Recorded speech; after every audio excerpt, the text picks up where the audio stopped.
You gave up a TV job to start a podcast in your basement. If that doesn't scream midlife crisis, I don't know what does. It was Championship Sunday here in Indianapolis. What's the mindset then coming in as a defending champion? I want to win. No, I want to win. The young lady over my shoulder, Caitlin Clark. Not the best looking guy. And I don't think anyone's going to sit here and say, Matt Randazzo was really good looking. What has this last month, 2 months, 3 months been like for you? It's an important fan base for the Fighting Illini, isn't it? It is. He turned 69 years young last week. He looked good, Coach. Oh, try it. Thank you.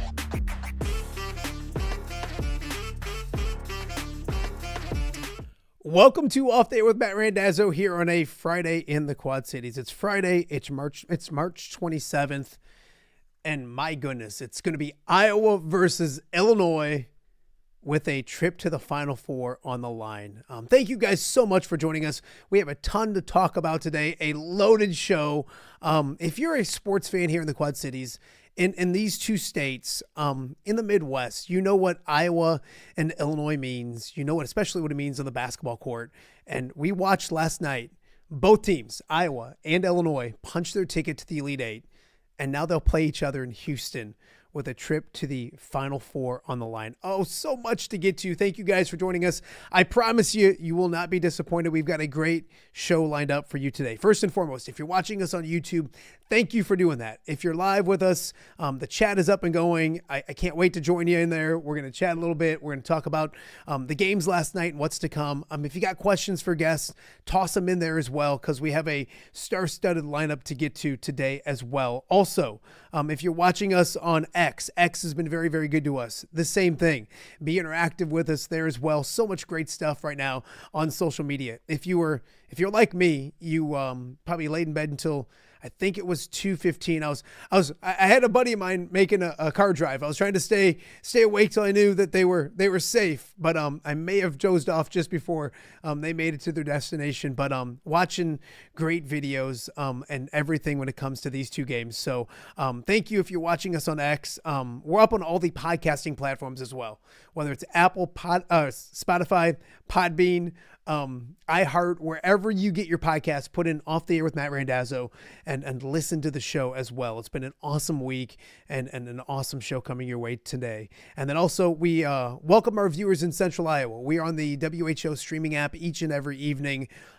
It's a crazy time of year, a lot to get to, and a perfect time if you're in the central part of the state of Iowa to check us out on the WHO Plus streaming app.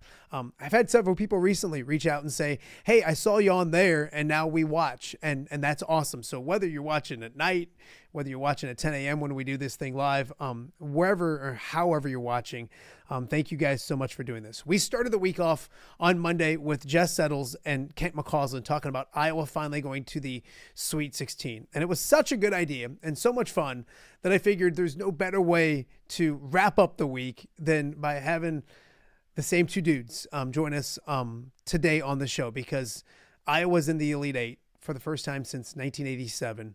And that's my first memory of Iowa basketball. That's, BJ and Roy and Ed Horton and all those guys. And I remember watching and almost, I think probably crying at the down in Rock Island. They used to have the Knights of Columbus Hall. And so we were there for some event. I remember watching the first half and going crazy, and it was awesome. And then everybody knows what happens after that. So, but it's a great rivalry. So those two guys will join us coming up on the show as well.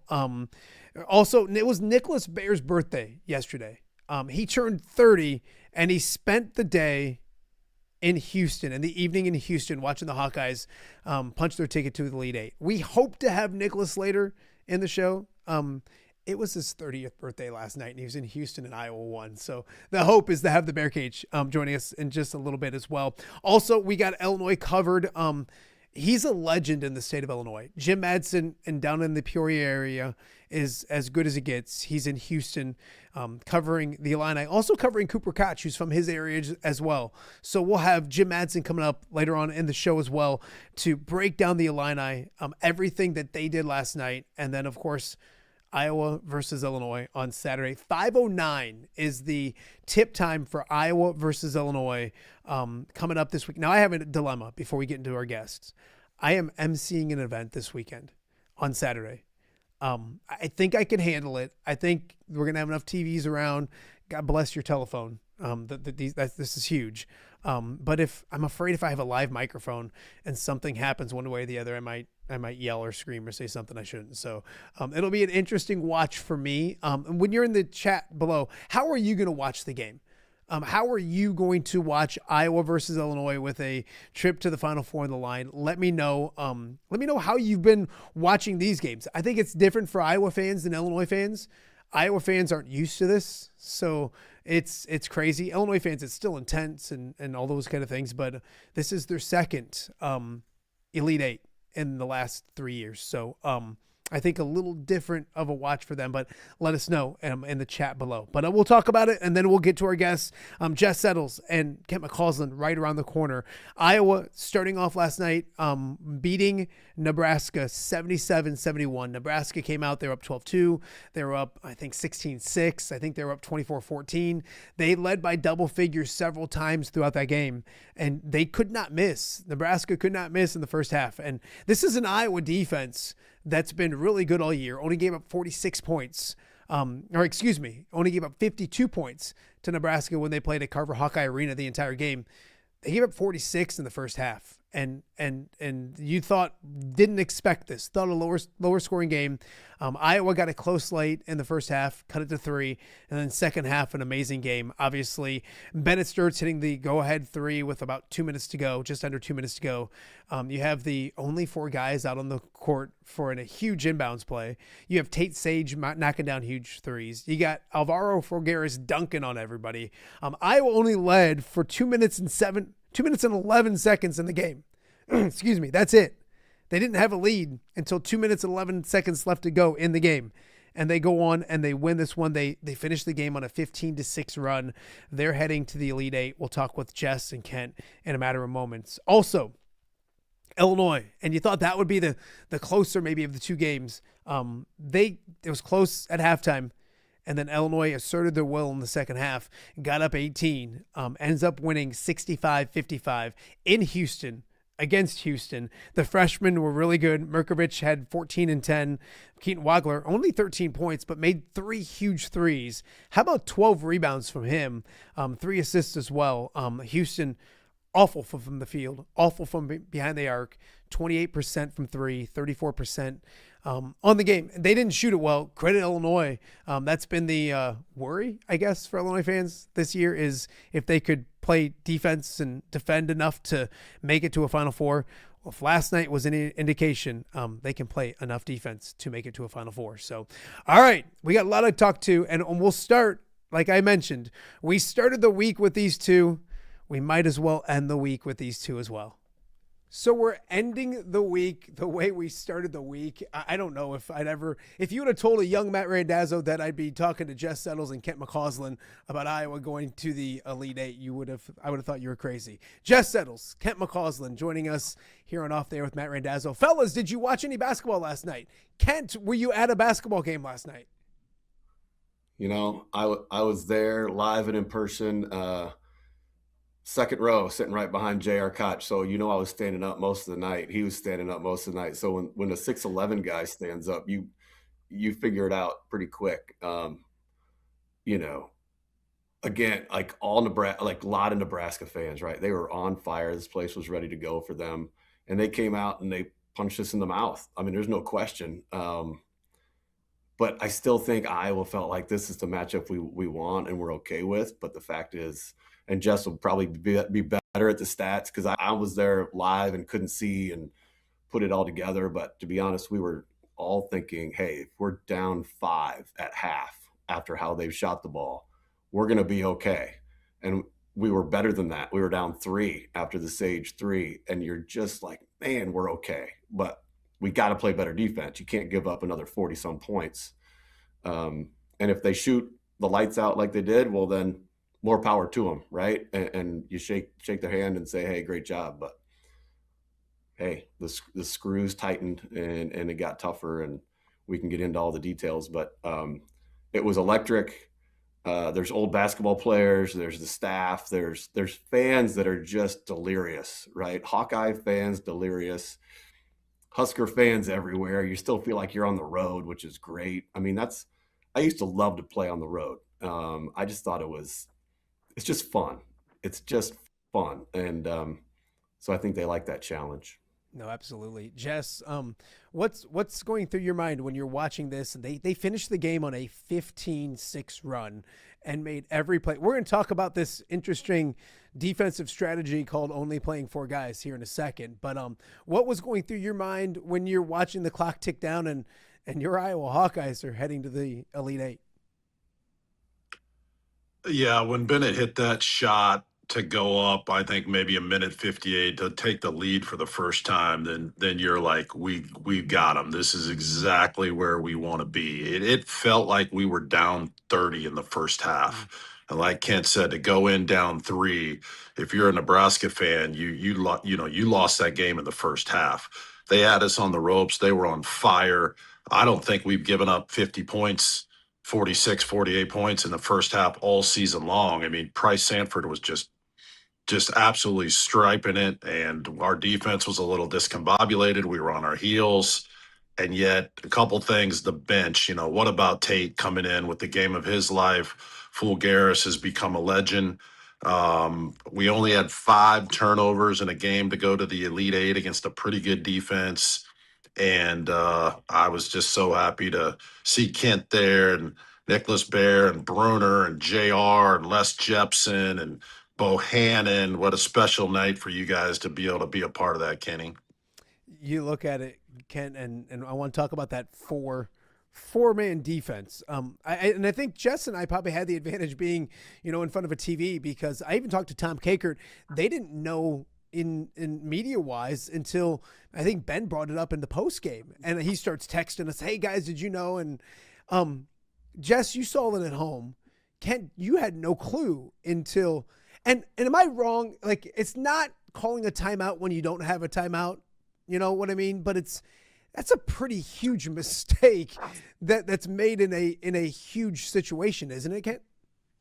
Yeah, it is. And I'll go through a couple thoughts after I've kind of, had no sleep and thought about it too. But number one, in the moment at the game, I turned to my friend and I said, they don't press a lot. This is good for us. This is not what they do. As the Dr. Tom team, you press all the time.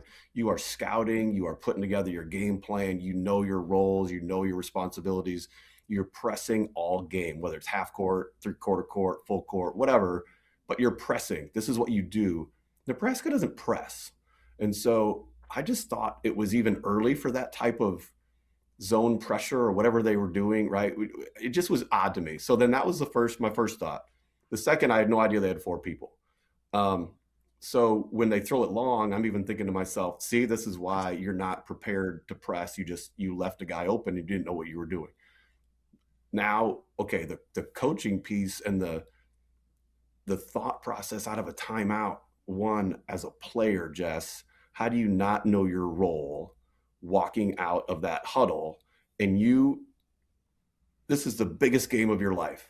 How are you not locked into what your role is defensively? And then, hey, at some point you're going to get the ball back. They have to be talking about next possession. Price is striping it, like you said, Jess. How are you not running something for him to get him open? I don't know. But everybody should then know a role on the other side of the floor. So how do you not know? And then obviously the assistants and everybody has to know that there's an issue there. You call another timeout. So many different things. That ball goes into play. The rule says if it's not 11 people, the officials will stop it when it's 11, but they're not stopping it when it's 9. And that's the rule. So play on, and they did. And as Jess has said many times, and even on this pod, the ball has just bounced the way of the Hawkeyes a couple times in these games. There's another, right? Because that deflated Nebraska. That ended the game because you made a huge mental error. It led to an and one. I mean, it was just huge, big mistake. But these are the things happen. When you, again, how are you not locked in as a player, as a bench, everybody? It's a little surprising at that moment. That's my thought on it. I was so proud of my oldest. He said Nebraska's going to Nebraska, and he was laughing. And I'm like, I'm so proud of my kid for talking crap. Jess, your thoughts? I mean, that's a huge mistake. And when did you realize it? Obviously, we had the help of the TV. And hats off to Van Gundy, I think. That was right away like, hey, guys, I think there's only 4 guys on the court. Your thoughts, Jess?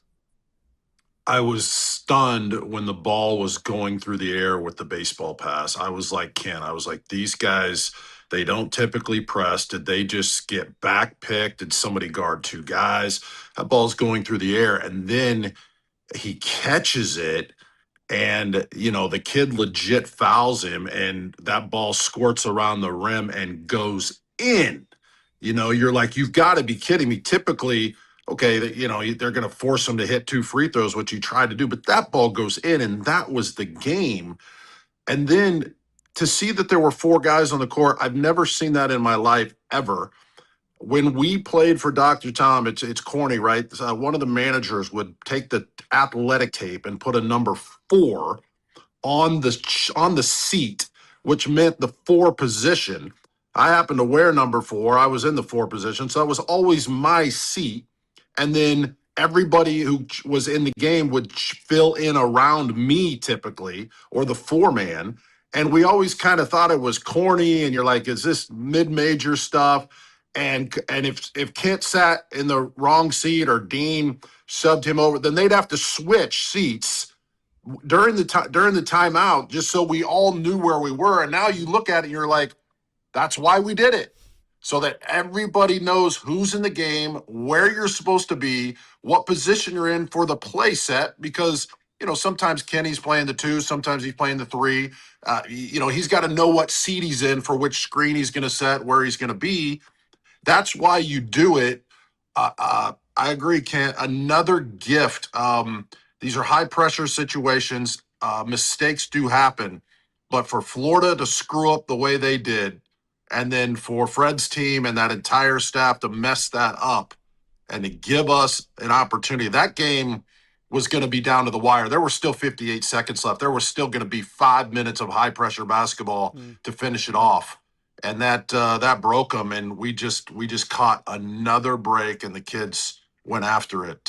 Really amazing finish. It's almost like fate had something to do with the last couple games, which is something Iowa basketball hasn't had. A few things to go their way in the last 27 years or whatever it's been. Jess Settles and Kent McCausland joining us on OTA. Fellas, I tweeted at halftime that Iowa gave up 52 points to Nebraska at Carver Hawkeye Arena. They had 46 in the first half. I mean, it was mind-boggling, and I'm doing math going like they're on pace to score like 120, 130. This doesn't make any sense. They gave up 25 points, Kent, in the second half total. You knew that was going to happen, maybe, the coming back down to earth a little bit. But defensively, Iowa just turned it up a different notch in the second half, didn't they? They did, and there's no doubt that McCollum lit them up at halftime, because that is not Iowa basketball. That's not McCollum basketball, to play defense like that and give up. Like you said, we were doing the math too, right? The first 10 minutes, they had so many points. You're like, they're going to score 100. Like that's not McCollum, Iowa basketball. So I'm sure he was beside himself. He probably felt like we did all the right things to get some offense churning, right? We were making some shots. Tate Sage was huge, off the bench. And so I think small ball, Tavian Banks, this wasn't a Tavian Banks game, whereas the Florida game was a Tavian Banks game. And they went small, and we just weren't locked in, however you want to look at it, or Nebraska was running great stuff. But I look at Price Sanford, that quick release was right there, and he was making everything, and every one of his shots looked great. So you're just like, we're going to have to weather this, at some level, but 46 points is a lot. And so I know McCollum broke the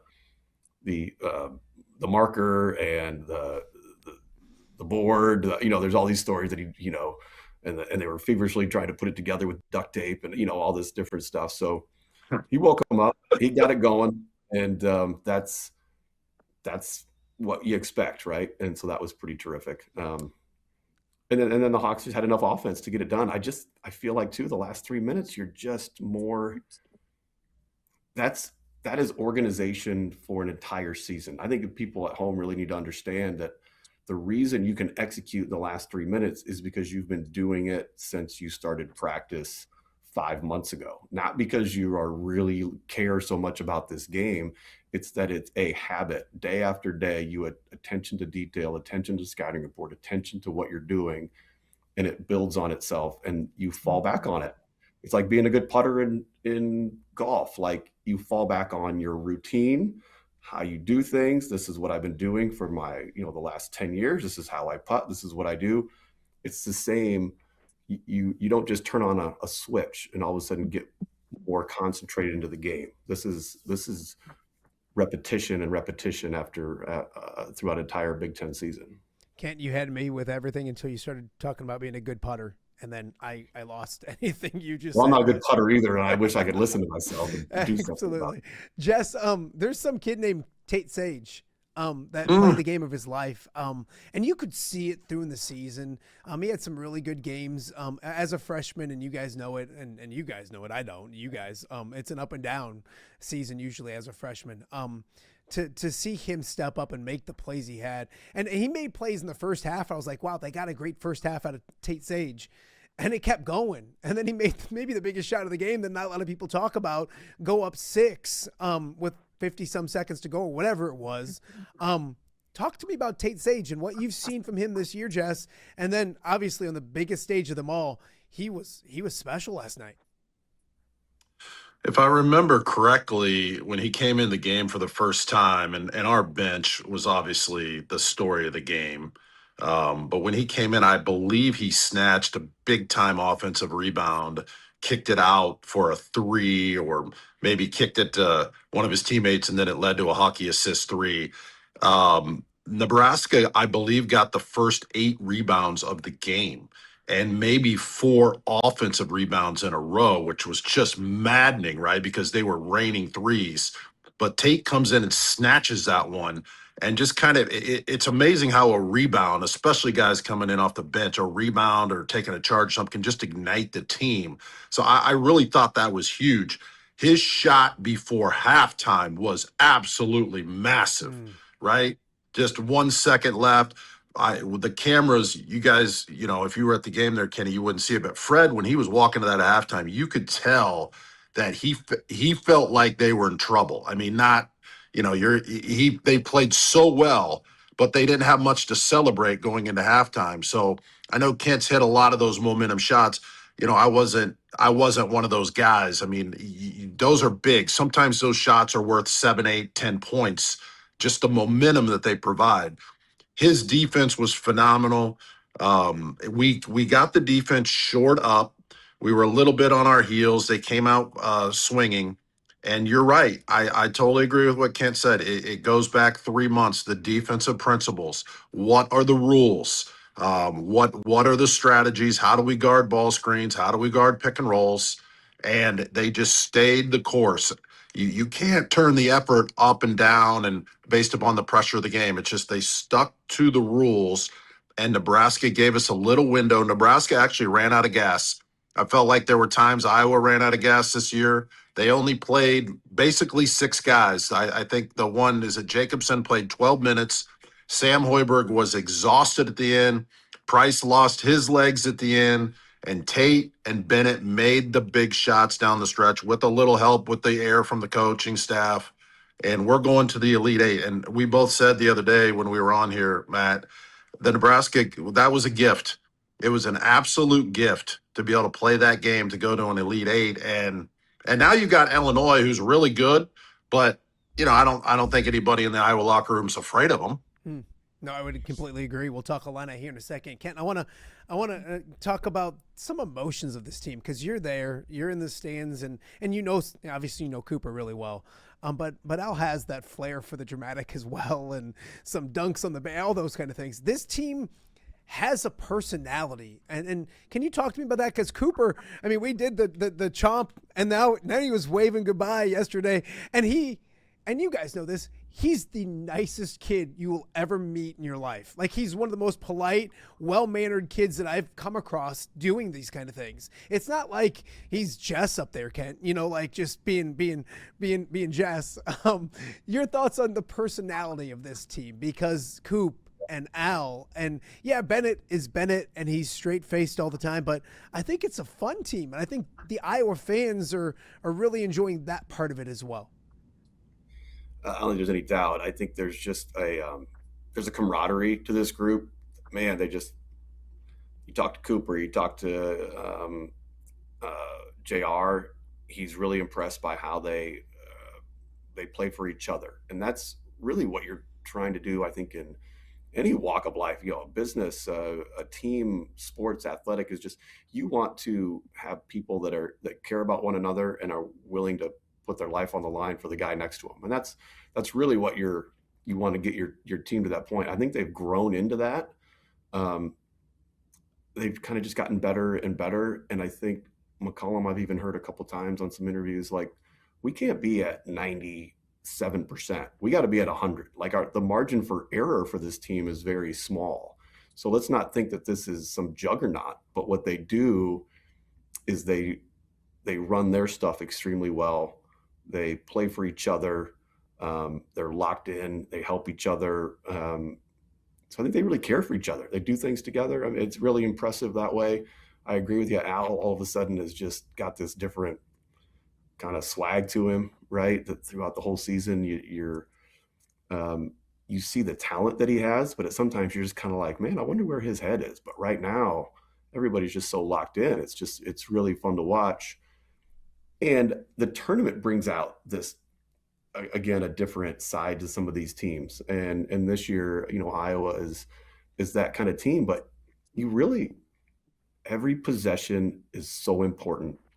And we're a possession by possession team. We're not we're going to just come out and beat you by 20. And then when it doesn't go well, oh man, now we're in a dogfight. This is what this team does. And they're comfortable being tied with 3 minutes and 11 seconds to go, which is what it was. And we're looking around, and I'm like, would you have taken this to go to the Elite Eight tied with 11 or 3 minutes and 11 seconds? Like, heck yeah, you'd take that. Let's go, you go win this thing. One thing I wanted to bring up too that I learned here at the hotel was just talking to some people, and the Hawks had such a quick turnaround Sunday to Thursday. It's the mental toughness of this group to fight through being tired. They didn't leave Tampa till the wee hours of the morning and got home late because of delays and different things. Then they go to bed, then they turn around, then you got to come back out here to Houston, put in the scout, do different things. I mean, that's pretty impressive for a group that's just together 1 year. You got some young guys,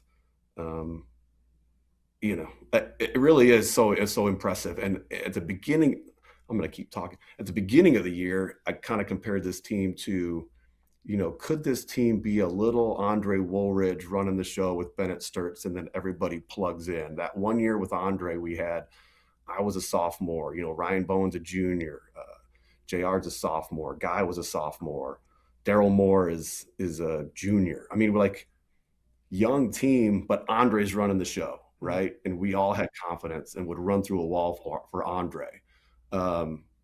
Same thing here. You got Bennett Sturts, like, hey, when things go wrong, we'll just hand Bennett the ball and give him the grenade with 5 seconds left, and he's going to throw something up, and we'll go play defense. I mean, that's what this team's doing at times, and Bennett's making some of those, so that's impressive. But you just always knew Andre was going to get something done for you, whether it's an assist or a foul or a bucket, and you just kind of have that confidence, and everybody just kind of plugs in. So it has that feel, of just a really tight team, and everybody here everybody's euphoric. They're pulling for it. They're not satisfied though at the same time, which is just like hard to fathom. But they just play every possession by possession. Really fun to watch. You mentioned everyone there being euphoric. I think this is kind of what euphoric looks like, and happy, and this is, and you can talk to Kent. This is after the game, I'm assuming, and thoughts, sharing moments like this with JR and others. Yeah. So my wife always tells me, take pictures, would you? Like, because I never do at anything. Because everybody's wife's probably the same. Like, don't forget to take some pictures. So I'm thinking at the end of the game, well, I'm not taking a picture during the game because Jared would, probably punch me in the face. He's too busy, worried about his kid. And so I'm not going to do it during the game. So as soon as the game was like kind of it was over or it was in hand, that's when I was like, hey, JR, let's take a picture. And so that's my buddy Chad Wessel from Kansas City, Cedar Rapids native. So we took a nice photo for the ages, right? And I just kind of thought, well, that is what you look like when you're going to the Elite Eight. Like, you got that look on your face. Like, you're just euphoric. You don't care what you look like. You're having a great time. Yeah, there was so many great stuff on social media. Again, it was like Sunday night. You couldn't go to sleep because you kept on scrolling and looking at cool things. Jess, you mentioned what's next.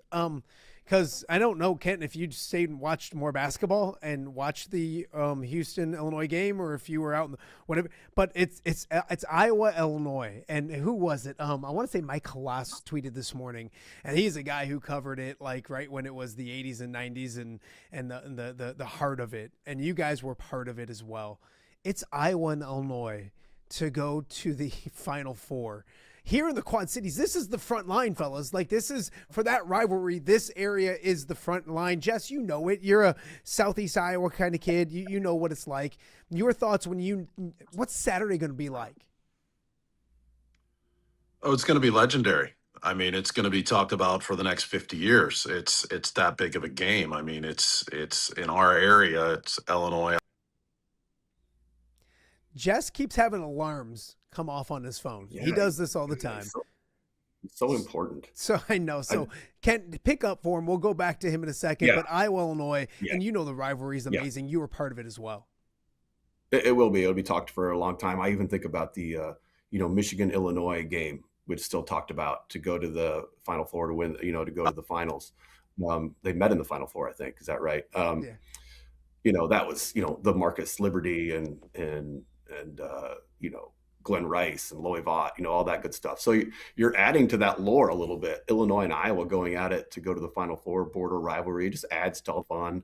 And this team is really good. They won at Carver, right? They're big, can shoot it. They got a guy in Keaton Wagler who is as good a basketball player as there is in the country. He's a closer, so you've got that to deal with. Boswell was a very good defender, I think, of Bennett Sturth. I was at this game at Carver watching live, and I was just kind of like, this is a nice team. Again, this is a different Iowa team than what we were dealing with, throughout the season. So you just don't know what's going to happen. And I'm sure Illinois doesn't know what's going to happen, but they're both going to bring their best, and we're going to find out who's up on top, after 40 minutes of basketball. And they got plenty of talent, and they got plenty of bigs. And we're just that little story that keeps happening and keeps finding a way. So it's going to be legendary. It's going to be fun. And this is two Big Ten teams to go to the Final Four. Like, how good is that?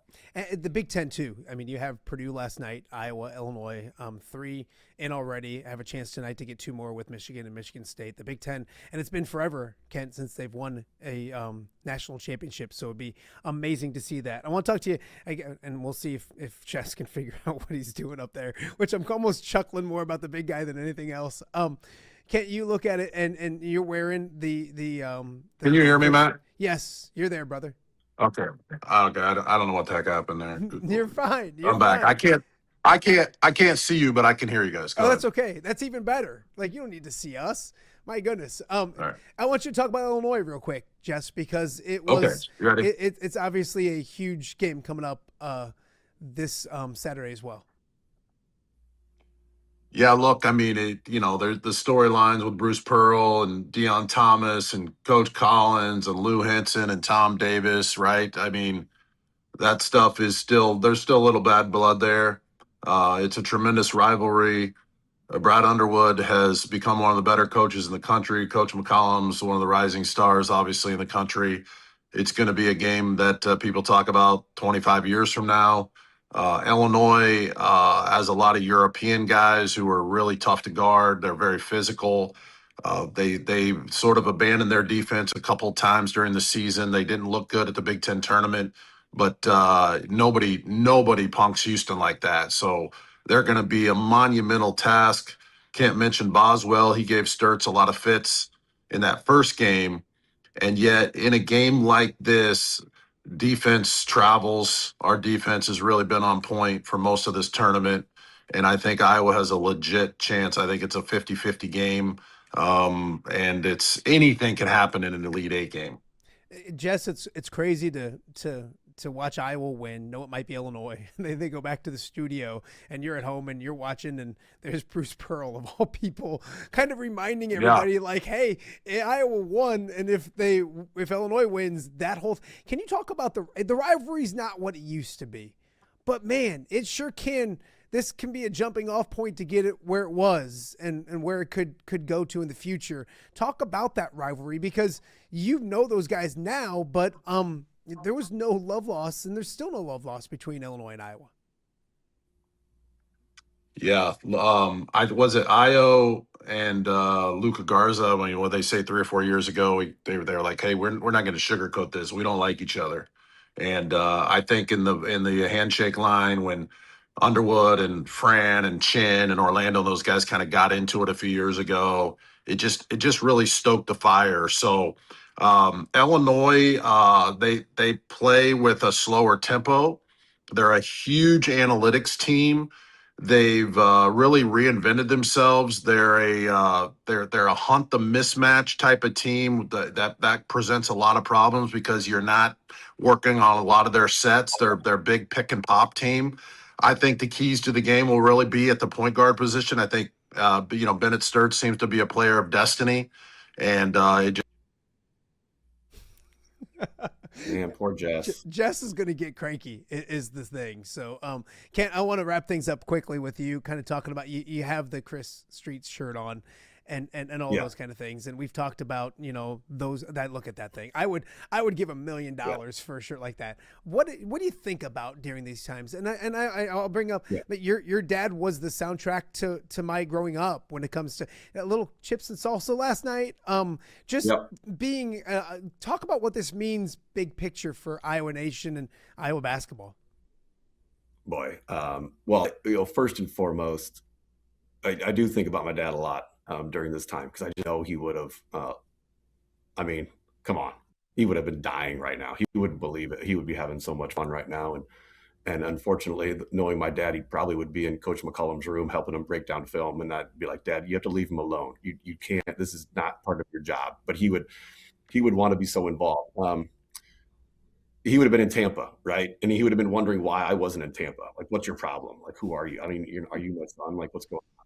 So my dad would have been all over this. And I'd like to think that he's up there pulling some strings every once in a while and helping out the Hawks. And everybody's got loved ones for every team, right, that have passed on. But it's just one of those things where you just like to think that maybe I just hope he's enjoying it and he gets to enjoy it. I think, and I'll try not to get emotional about it. But so I'm just really happy for that. And so you just, how McCollum has really embraced, I think, Chris Street, and how this is how we are. This is how we're going to play. And Chris Street is part of that. So that's really special. And he's dove into, he's that picture with Dr. Tom. I mean, he has really created what Iowa basketball is and has been and should be. And now I loved how he talked about the recruiting a little bit the other night after the Sweet 16 game, where he just said, "Hey, we want kids that want to be part of a team. We don't want, the prima donnas. We want, players that want to come in here with the right attitude and the right work ethic. Those are the kind of guys we want." And so it is, I think, a monumental run for this team to go then, recruit the right guys that you want and have a chance to make some things happen. It is a program changing type of situation.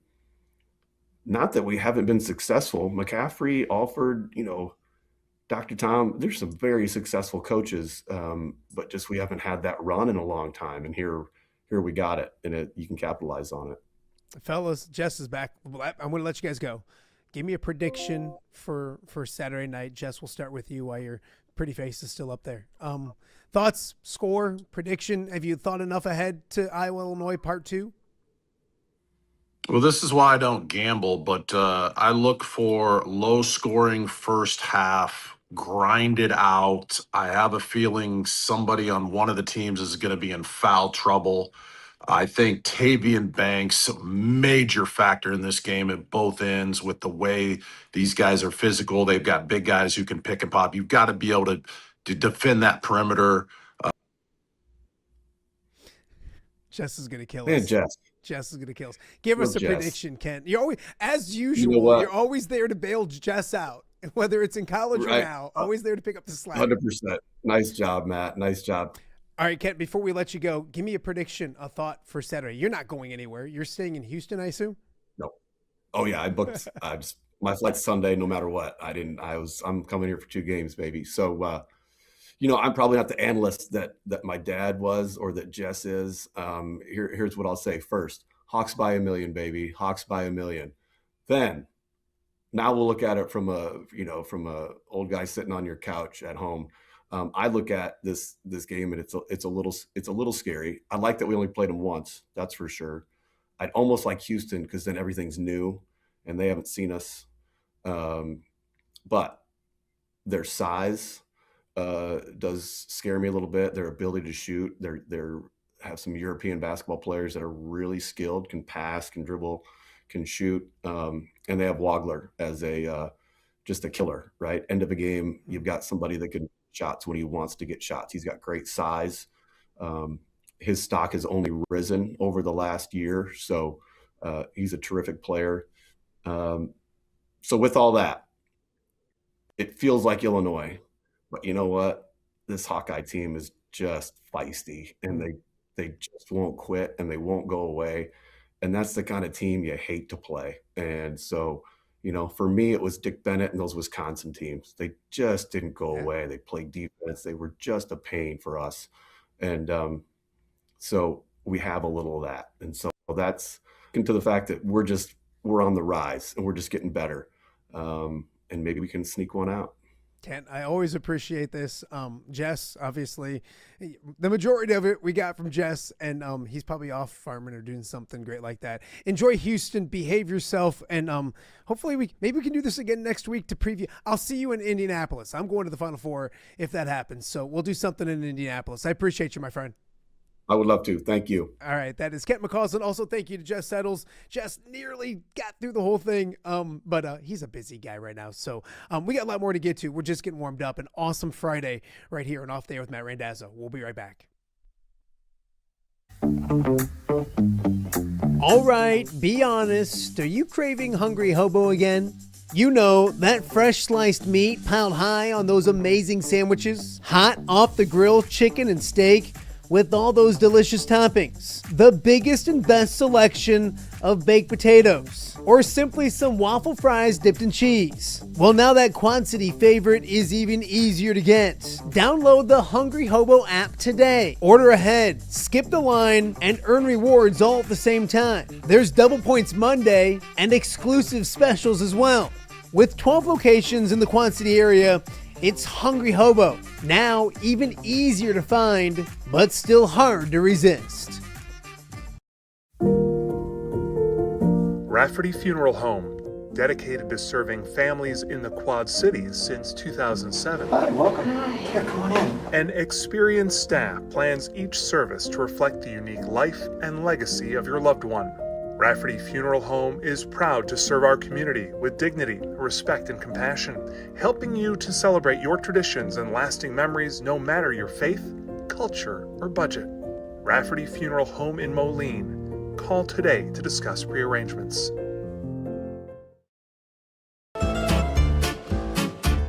When it comes to quality, convenient pizza, Godfather's Pizza in Silvis has you covered.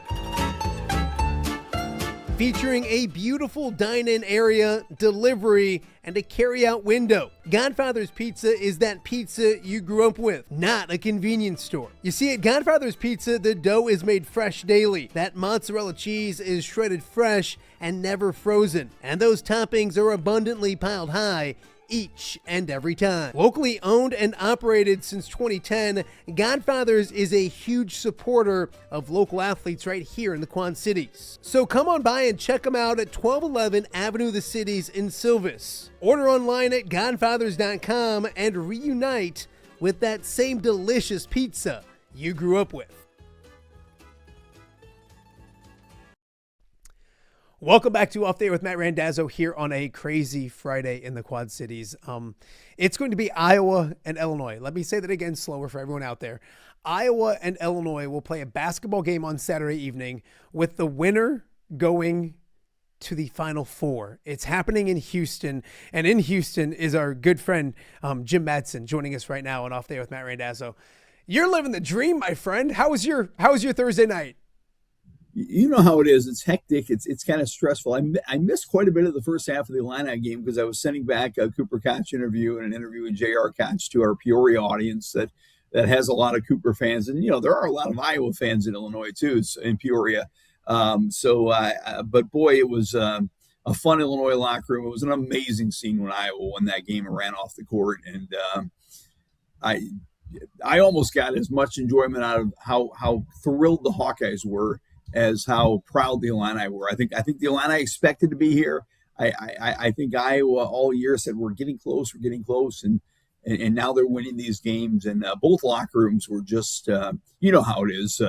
Nothing worse than going in the losing locker room. Nothing better than going in the joyous, happy locker room of 18 to 22 or maybe 24, 25-year-olds now. But it's still a lot of fun. It makes your job a lot easier when you get to talk to a winner than a loser. Jim, I want to focus on Illinois because I know that the Illinois people watching are going to be like, we've talked enough Iowa. We'll get Iowa and Illinois here in a second. But this basketball team is in the Elite Eight for the second time in 3 years. That's nothing to overlook. Second time in 3 years. And they handled a very good Houston team in Houston.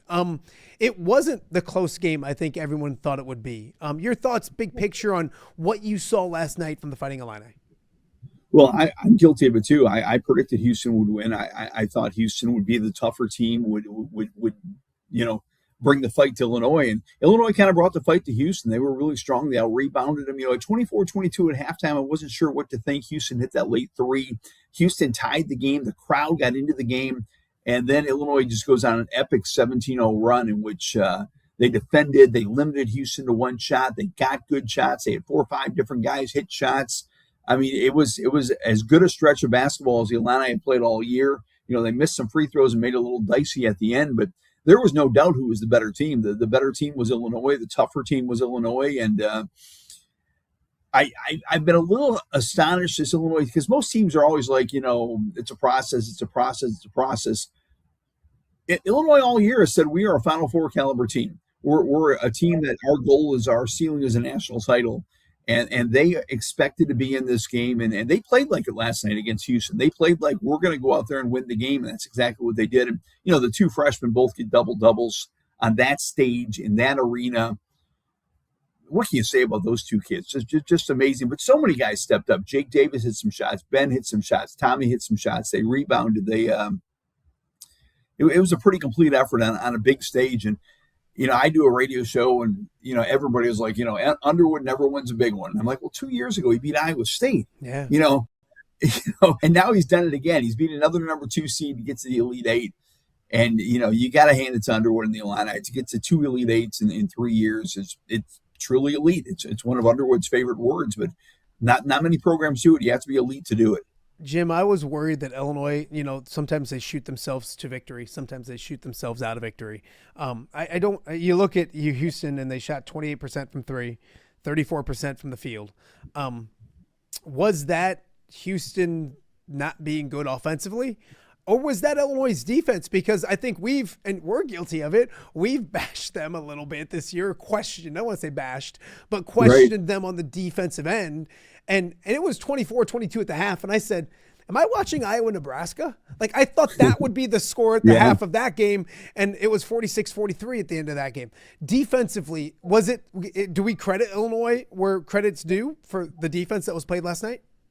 Oh, I think so. I think they really stuck to their game plan. I think they wanted CNAC to take tough 2-point shots. It's funny because Houston's not a great 3-point shooting team, and they're not a great getting to the rim team. They kind of play into Illinois' hands a little bit there. Illinois was going to live with CNAC shooting jumpers the whole game, and they wanted to take away the Houston guards. And I thought Illinois' defense and their execution of the defense, there were very few easy threes or easy at the rim shots. So Illinois did a very good job of making those shots very, very difficult for Houston. And obviously, I think Houston was 2 for 2 at the free throw line. Houston is not a team that gets to the free throw line. Illinois is not a team that puts teams on the free throw line. That worked in Illinois' favor. I thought it was a really good defensive game plan, defensive help. When balls got in the paint, there were a lot of Illini, a lot of long arms and legs in the paint, bottling things up. So I give Illinois' defense a lot of credit. I was actually walking behind a couple of the Houston players afterwards, and they kept looking at the box score and saying, how did it happen? And I think they were flustered. I think they were just flustered by flummoxed a little bit by the Illini defense and how Illinois made everything kind of a difficult trip down the floor. It was a 7-point game in the second half, and all of a sudden Houston gets to within 2 at halftime. And I even had some Illinois buddies texting me like, I don't like this. We're not in a good spot. No, I didn't like it. And then I think there was a dunk to start the second half, get it to 24-24.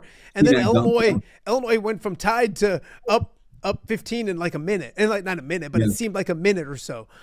Talk about that stretch of the game, because that game was won early in the second half. And when you thought it was going to be Houston, whose coach didn't want to talk to the TV guys, and you could tell Coach Simpson wasn't happy going into the locker room, you expected them to come out and maybe throw the first punch, and maybe did with the dunk. But Illinois was the one who came out and asserted themselves as the better team in the second half.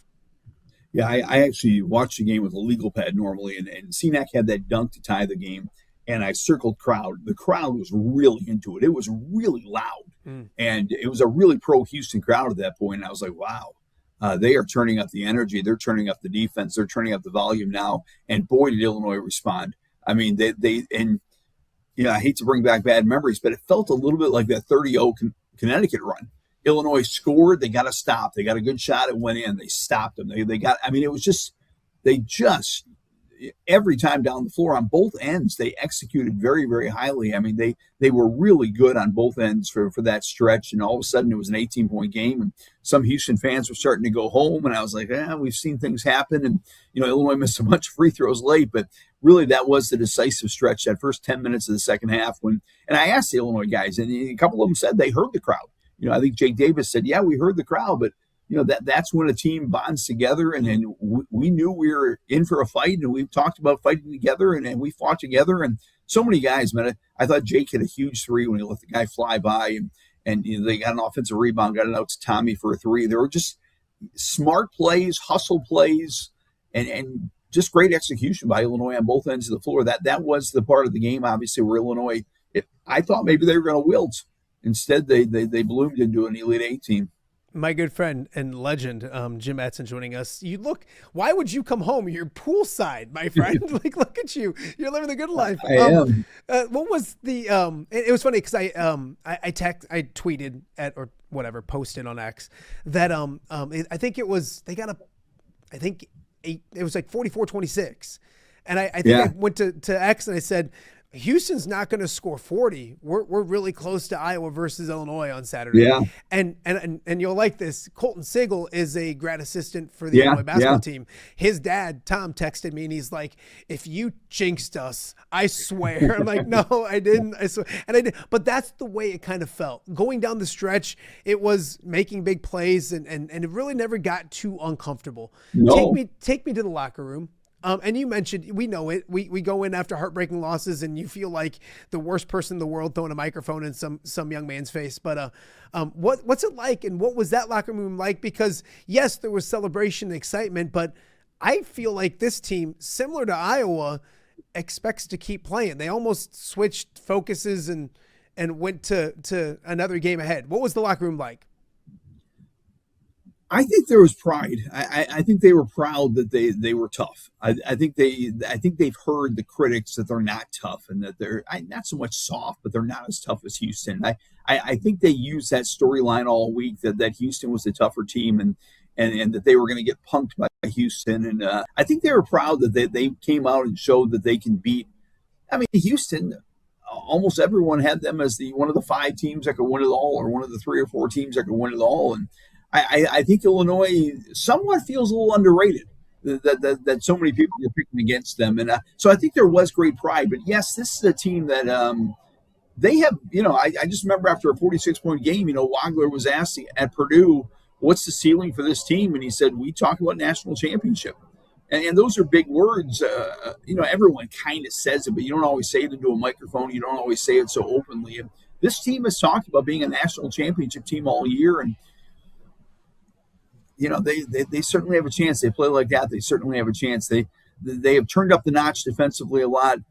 Maybe we don't talk enough about the injuries. Boswell missing a month when the team should have been growing and they had to reset a little bit. Stojakovic missing a lot early in the season, then missing a little bit in the middle of the season. So maybe the depth, the bench was good yesterday. Maybe the depth, the health has all come together at the perfect time for this team to reach their potential.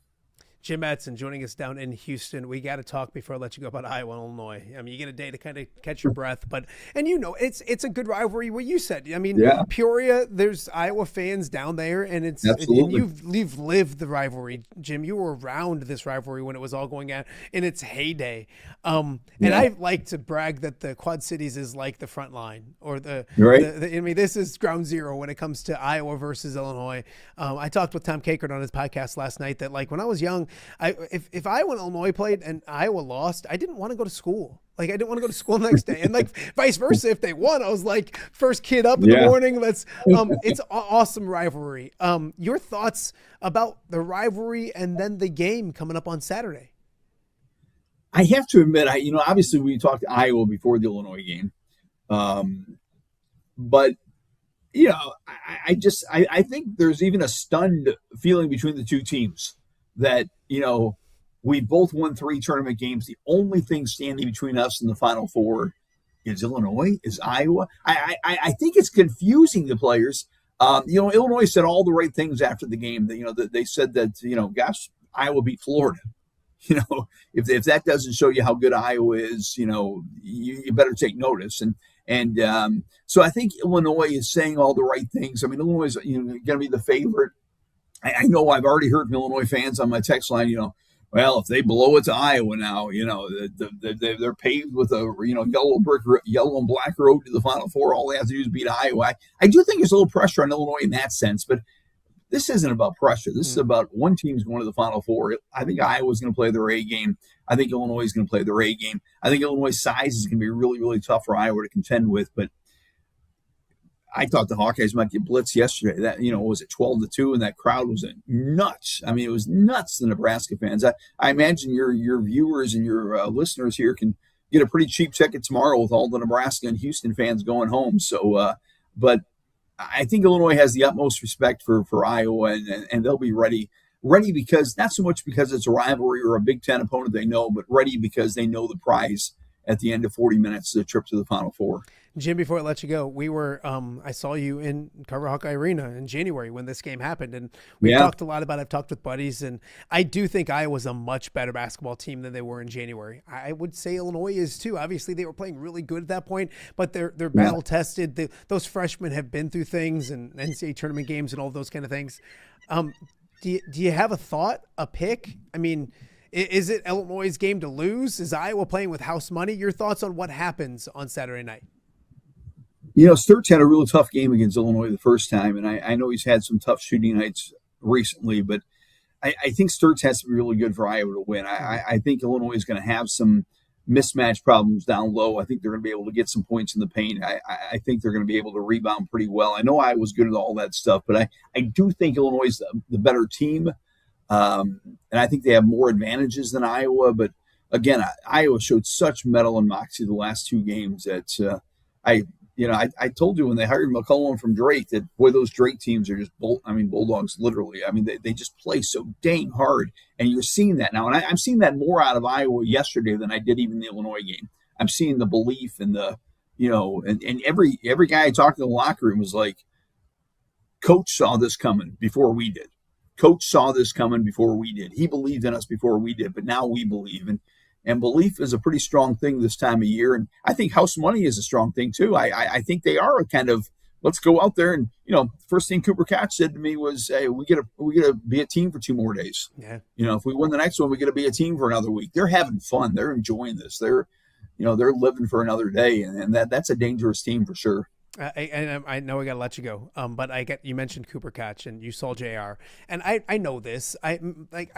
You cover a young person, you get to know them, you get to know family, and whether they go to your school or the school you love to go to or a different school, you love watching it. What's it like seeing JR and Coop and their? We've talked about it throughout the year with you, but that had to be fun for you too as well. We had JR on the show on Tuesday, and I mentioned your name, and he just lit up. He just loved it. So your thoughts on the catches right now? The day Cooper committed to Iowa, I tweeted out a video of an interview I did with him. JR was on the golf course with a buddy of mine, and my buddy said, JR just saw your interview and almost started crying. I mean, it means so much that he's an Iowa Hawkeye, and it means so much that Cooper's an Iowa Hawkeye. And, you know, I'm through and through an Illinois fan. My sister went to Iowa, and we still invite her home for Thanksgiving. That's about it.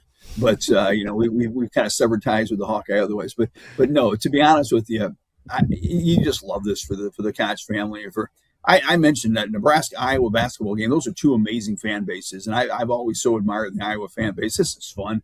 And to see Cooper and JR enjoy this. And I've enjoyed your interviews with Jess and Kent, because that was kind of my heyday of watching Big Ten basketball in the 90s. And, you know, enjoy it, Iowa Hawkeye Nation. Enjoy it, Illini Nation. This is a special time. Yeah, I spent it with my kids last night, and it was like, this is stuff that we'll talk about when when they're visiting Dad in the nursing home. You know what I mean? They're like, hey, let's go. Hey, Dad, remember when that happened? It's really cool. And you think about it, the Cody Sedlocks that go play baseball down there. The Joseph Bertrands, the Brody Hardings. Almost said Brock, but Brody Hardings. Yeah. Like, they're Illinois guys, but like, I was so proud of them when they were doing what they were doing. So it should be a lot of fun. Enjoy your day at the beach.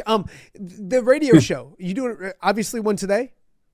Yeah, absolutely. It's on website? If people here want to listen? Peoria Sports Radio 101.1 is the link to it. We'll be on this afternoon, 2 to 4. Well, Iowa fans, I'd encourage, and I'll drop it in the chat too, because you want to know what's coming up with Illinois tomorrow. I bet they'll talk a little Illinois basketball on the show today. Am I right, Jim? A little bit. They are, but you'll be surprised how popular Cutch is, and we do have a lot of Iowa fans. It's pretty amazing to me. But like I said, my sister went to Iowa, so I've got connections to Iowa, and I just can't believe it's Elite Eight. I to be honest, when that ball gets tipped off tomorrow, I'll have goosebumps thinking that this great rivalry that I watch all the time is the national game, national stage. One of them goes to the Final Four, and it's the Illini and the Hawkeyes. Pretty special, man. It's awesome. Jim, you're awesome. Enjoy the day. Enjoy Houston. We'll catch up with you soon. I always appreciate you. Sounds great, buddy. Take care. All right. That is Jim Matson down in Houston, covering obviously the Illini, but the Cutch situation and storyline with him is also awesome as well. We got more to get to. It's a fun Friday here on OTA. We'll be back right after this. For over 65 years, Linquist Ford has proudly served the Quad Cities, and they're just getting started. Looking for a new ride? Check out a healthy mix of new and quality pre-owned vehicles ready for you. Need service? Skip the waiting room. With free pickup and delivery and mobile service, they come to you. No delays, no hassle. From routine maintenance to a full-service collision repair shop, it's fast, friendly, reliable, and always transparent. Linquist Ford, serving the Quad Cities since 1959. Experience the difference today.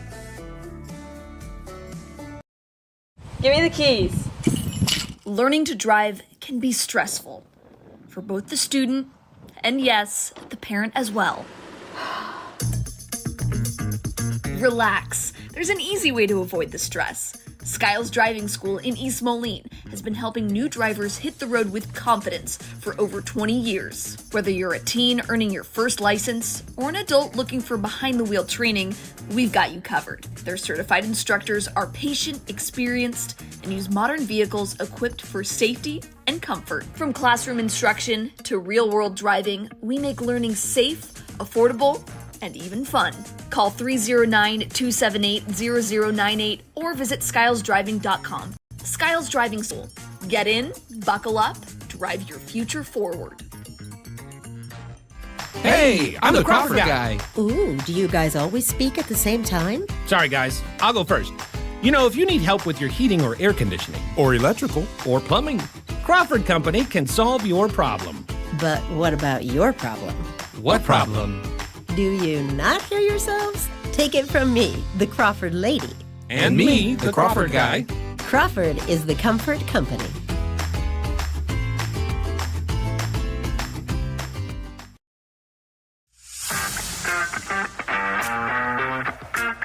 Are you looking to take your next party, tailgate, or golf outing to the next level?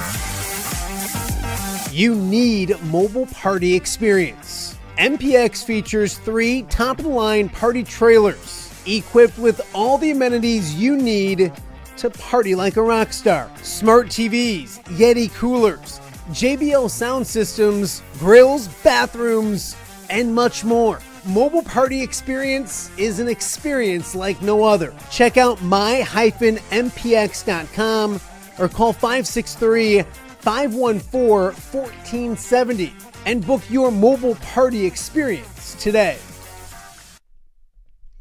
Welcome back to Off Day with Matt Randazzo here on a Friday in the Quad Cities. What a Friday it has been. If you're just joining us, first and foremost, shame on you. Where have you been? Although I will admit, the show starts at 10 o'clock. We got off to like a 10:07 start. Lining up things, getting things together, all that kind of stuff. That's the nice part of maybe not being on TV anymore. If I'm a little bit late, it's okay. I think we've made up for it because we had Jess Settles and Kent McCausland to start the show talking about Iowa's victory. The Iowa Hawkeyes are in the Elite Eight. I still can't get my mind wrapped around it.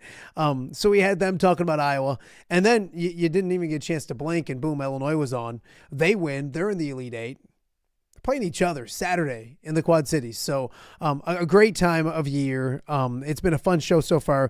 We're just getting warmed up. I will say this. We were hoping to have our good friend Nicholas Baer joining us on the show. Unfortunately, here's Baer Cage yesterday in Houston. Really cool to see Austin Ash, Jordan Bohannon, Nicholas Baer. It was Nicholas's 30th birthday. So first and foremost, happy belated birthday to Nicholas Baer. He's in Houston. He's going to stay for the Elite Eight game tomorrow. Technical difficulty and maybe physical difficulty as well. Nicholas isn't going to be able to join us today. We're going to get with Nicholas on Monday, maybe talking about an Iowa Final Four. Regardless, we're going to wrap up everything that's gone on. We'll think positive for Iowa fans and think maybe a Final Four. So, but first and foremost, as I mentioned, happy birthday to the Baer Cage. What a way to spend your 30th birthday. I'm trying to remember my 30th birthday, exactly what I did. It wasn't watch Iowa punch their ticket to the Elite Eight in person. Just awesome for Baer Cage. So we'll get with him on Monday here on OTA. Baer Cage has been great the entire season when it comes to Iowa basketball and giving us feedback and analysis and all of those kind of things as well. Not that he's replacing this guy, but the beautiful thing that I saw yesterday was all of the social media stuff. And yes, it was probably more Iowa than Illinois because I don't think Iowa fans expected this. So the stories they're sharing, the videos, all those kind of things are great. Iowa fans really happy this morning, and none happier than our good friend Andrew Lehman. Live at the TPC Deer Run headquarters. Are you a golf tournament director today? What exactly are you, my friend? I love it. I can't hear you. We don't need to hear you, but why can't I hear you? Did you mute yourself? I'm back, baby. Come on. Absolutely. That might be one of the best moments I've ever seen. Oh my Lord. But where's the basketball stuff? You're ready for that question. I'm like Fulgaris.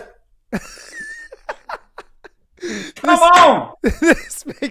We are not going to talk a damn bit of golf today. Are you okay with that? Forget the golf. Forget it. No, we are golden, baby. Come on. Not completely. Eventually, we got to talk. Not today, but don't forget about the tournament in general. It's coming up. It's going to be great.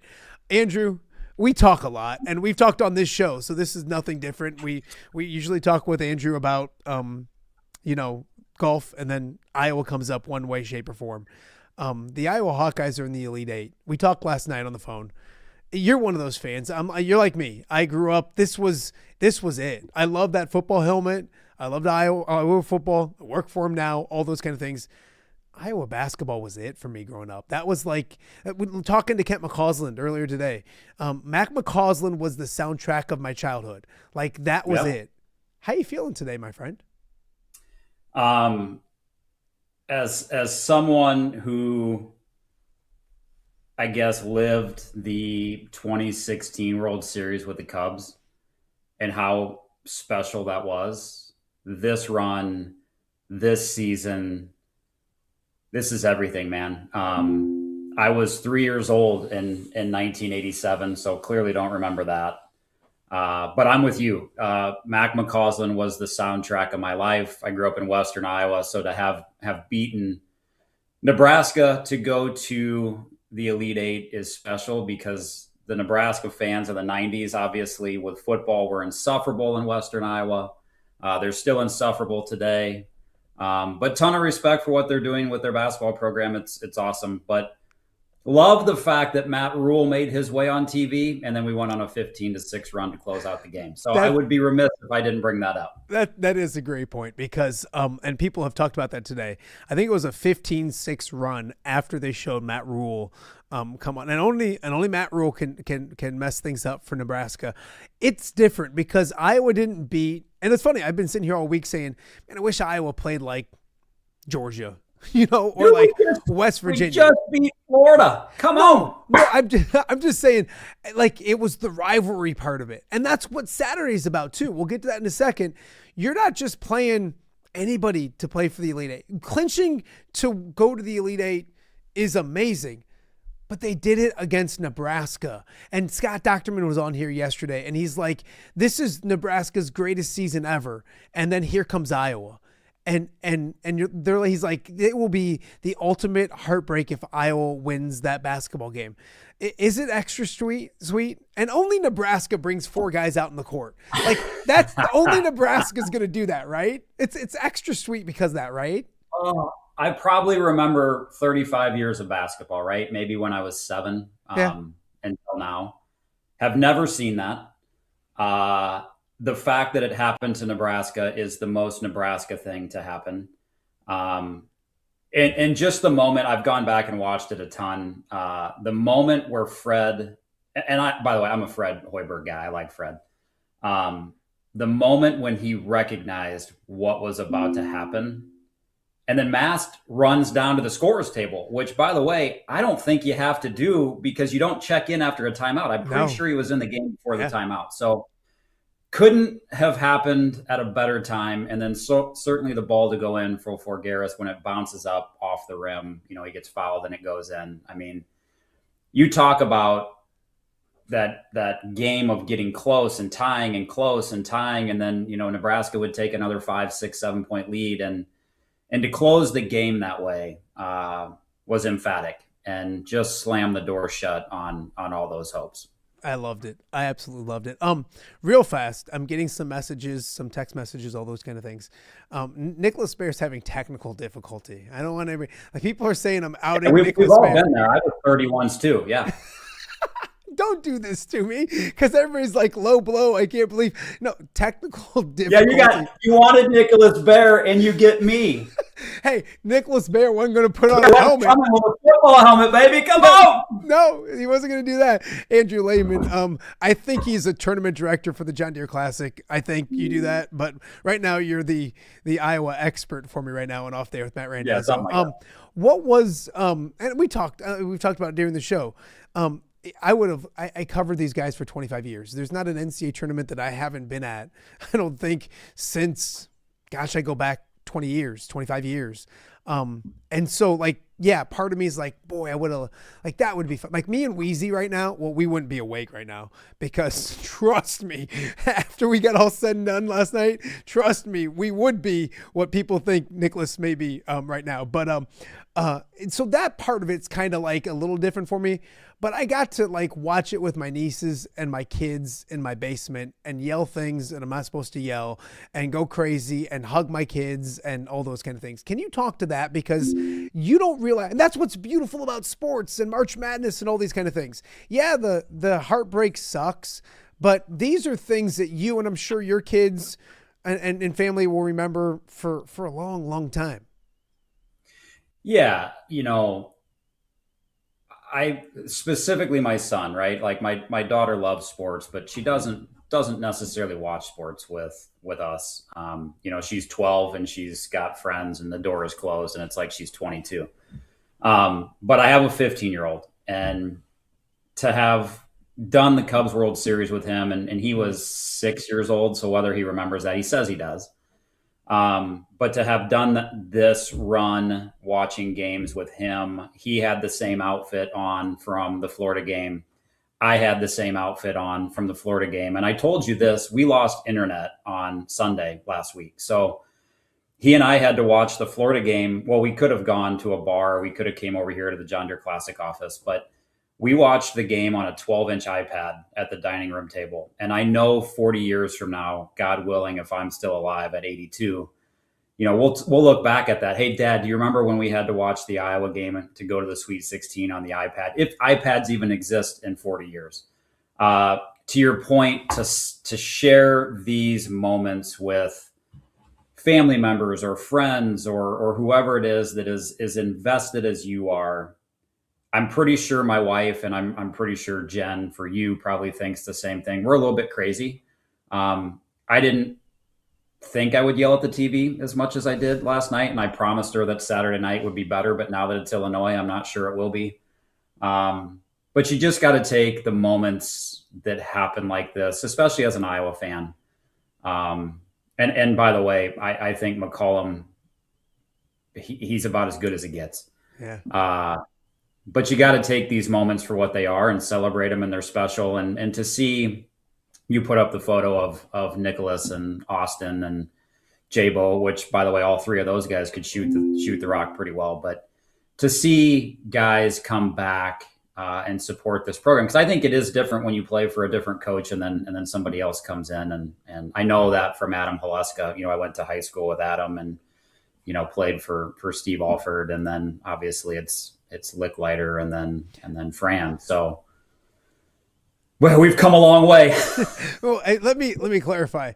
You went to high school with Adam Haleska, he played for Steve Alford. It's made it sound like you played for Steve Alford when you said that. Well, I mean, in your mind, you did. No, no, I didn't play for Steve Alford, but I'm the guy that says we all the time. You mentioned because you're right. I didn't know I was going to get. I'm pretty chill these days, and I think you might be that. I'm not kidding you. Probably when I was 25 years old, I would watch an Iowa basketball game, and I would be physically exhausted after the game. Like I would be up, down, screaming. I'd lose my voice. There'd be days I'd go to school when I was younger. I'd go to school the next day and I wouldn't have a voice because I was yelling at whatever sport, not just Iowa, but like whatever I was watching. And so I didn't think, but even one of my kids looked at me yesterday and you're kind of getting a little wound too tight, Dad. I'm like, I didn't but I felt like that, which was kind of cool again, to be able to see and do. What is it about this team? And I mean, everyone's talking about Coach McCollum right now. And we brought it up on the podcast I did with Tom Kaker last night, Hawkeye Report podcast. I should plug it. Go listen to that as well. Tubby and I spent midnight to 1:00 in the morning, talking Iowa basketball. But, is Ben McCollum Kirk Cignetti for basketball? I mean, have we entered that topic of conversation where really good D2 coach gets his chance and brings that to the Division I level? Is that a fair comparison yet? I mean, if it is, it's the ultimate compliment. What's happened here is close. Obviously you get 31, 32 times before the Big Ten tournament to tip the basketball up. And that's different than playing 12 regular season football games. Those opportunities in football are certainly more important that on a week-to-week basis, because you only have 12, smaller window for playoff teams. So, I mean, what Cignetti did is unbelievable. I never thought I would witness Indiana being great at football. What I would say about this Iowa team is the majority of this roster was competing in the Missouri Valley last year and won a tournament game at Drake. And to see the adjustments, and I think you could go back to the first Nebraska game at Carver from the second time they played Nebraska and Lincoln to this game and the adjustments. And I listened to you talk to Jim and talk about Iowa's a much better team than they were in January. It's 2 weeks ago yesterday, we played not very well against Ohio State in the Big Ten tournament. Wow. So to think about the ups, the downs, we could have beat Iowa State, could have beat Purdue on the road. came back against Illinois at home and made that game competitive at the end. But then you look at some of the losses, and it's like, I think Coach said last night, we're not a team that can be at 97% and put bottom teams away in the Big Ten with the roster we have. So to see Fulgaris, what he's done in the tournament, Tate Sage, unbelievable last night, and Cooper Koch, quite honestly, has been a different player for the last 30 days. And you think about beating Florida in a game where Bennett doesn't have his best stuff, didn't have his best stuff against Clemson, but you know, he and Price are going at it last night. And I think I told you this last night, you know, I hooked up Price and Peyton with golf here last year, and I'm not doing that anymore. You Nebraska guys. No more. No more. Andrew says no more. Andrew Lehman joining us on Off the Air with Matt Peyton Randazzo. can come. What's that? Peyton can come. There you go. I would take the Cutches. I'm just saying. You can see how gutted. I mean, we've been on that end, right? We've seen that, and we've felt that, and to have the Fulgaris shot going against Florida, I've watched that shot not go in, or if you make the shot, I've watched the other 4.5 seconds not go our way. So, are we obnoxious right now? Maybe. That's fine, but we've earned the right to be that. Andrew, what I look at is this team, and I think I remember saying best case scenario for this team coming in the season was that you mentioned Drake went to the round of 32, and they were a good basketball team last year in the Valley, really good, 31-3, and I'm like, it's basically Drake, and you're adding a couple transfers that you had high hopes for, and then Cooper coming back in the mix and being here, but it took a minute. Bennett played the role, and he had to do what he had to do earlier on, and he was the best player on the floor most nights. But like, it took a little while for the kid, the Spaniard from Robert Morris, to get used to doing this consistently. Because you could see it. There was a game or two you're like, oh my gosh, Al's really good. And then he would disappear. And same thing, Cooper Koch is a freshman, guys. Like, basically, he redshirted last year, and this is basically his first season. And he went through a slump. And by the way, all you Cooper Koch haters out there, shut up. Because, like, you don't hear him anymore. And, like, it was... Him waving to Nebraska. It's just, it was a lot of fun. And so I think that's the biggest thing, is that the other guys around Bennett are like you mentioned, Cale Combs has gotten a lot better. Tate Sage, you saw it earlier in the year. There was a couple games you're like, ooh, this guy, I think it was Rutgers or something like that. We don't beat Rutgers without Tate Sage. Yes. And he had the Rutgers game. So are you going to get that every night from a freshman? No. But towards the end of your freshman, how about this? Like, isn't Iowa football usually playing really good football at the end of the year? Yeah. This is what the Anger, and I hate giving credit for anything, but he was on the show the other day, and he mentioned like this Iowa basketball team reminds him of Iowa football because they're just tougher. They grind it out. They want to drag you down to the deep end and see if they can win. And like with Iowa football in the same way, they always play. Don't you think Iowa football could have beaten a lot of playoff teams? Not a lot, but they could have beaten playoff teams this year. But in football, it's structured differently. In basketball, you get better at the end of the year, and you can do something special like this as well. Are you ready for Iowa, Illinois Part 2 with a chance for and a lot of Illinois fans are watching the show. They watch in general, but like today especially, believe it or not, it's good numbers today. I know it's weird to think about, Andrew, but weird, two teams going to the Elite Eight and people watch a sports show. Are you ready for Saturday? How are you preparing for Saturday? Take me through that.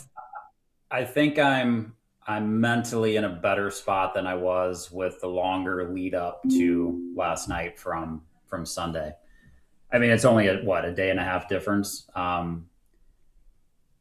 Illinois is a more talented team. That's fine. I'm not going to dispute that. However, losing to Nebraska to end the season would have been tough for me to swallow growing up in that part of the state. Illinois has never, my teams that I dislike are Nebraska, Minnesota, Wisconsin. Illinois has never really been one of those for me. You didn't say Iowa State. Oh, I forgot you graduated from Iowa State. Never mind. Go ahead. Listen, man, I've got a Chicago Booth, University of Chicago diploma that hangs right with that Iowa State All diploma. Right, there you go. Go No, I mean, Iowa State's relevant to me for basically, 2 weeks of the year. And basketball, really, it's not even a week-long lead up to it because you play a game right before it. I'm happy we're playing Illinois over Houston because this is the type of adjustment that Ben McCollum can make. Give us a chance to be in that game. And if we don't win, we don't win because you can't take away. I just wanted to make the tournament this year in his first year. And ultimately, I wanted a Sweet 16 within the first 2 or 3 years. House money. House money. Yeah, house money. And by the way, like I said that too last night when my wife said, you're not going to be kicking and screaming and yelling at the TV and opening the sliding door to the basement and screaming for all the neighbors to hear. And I said, well, probably not. I'd be a little more reserved because, hey, we're there and Illinois is a better team. And my son goes, oh, so is Florida. I said, well, you're right, baby. Let's kick the end tables and let's open the door and scream and yell and throw stuff. And here we go. It's nuts. Hey, and by the way, I have had 0 alcohol for 20 days. I did take a little pull from Pappy Van Winkle, 15-year-old last night. I felt like I did. In fact, we have that right here. What would you do if in fact, we have that video right here. No, I wouldn't do that. You can pull it up. I can't. If I would have known I could, I would have, but I didn't get a chance to. Andrew, you're different because for us Quad Cityans, and you're a Quad City, and I get that, but like it's crazy because yes, everything you just said, it's house money, it's great run, all of those kind of things, but like you don't want to see that great run end to your rival. And that's what Illinois fans, can you imagine Illinois fans who have the expectations of this is a They've got to be more nervous than us.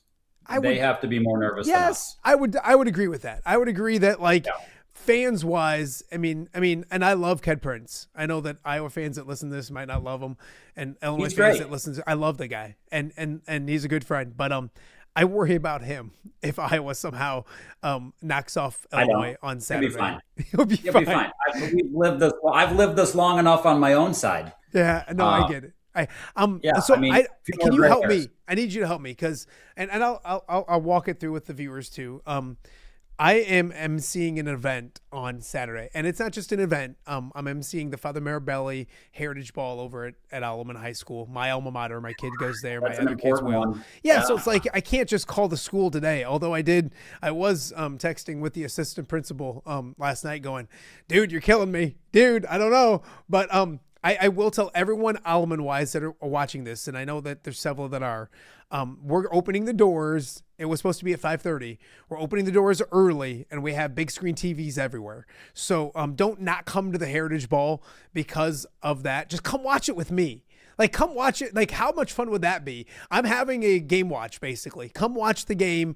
I'm the MC. I can tell you what happens and what doesn't happen. We're not going to miss anything. I'll call a timeout. But how concerned should I be about my behavior or lack thereof when it comes to Saturday?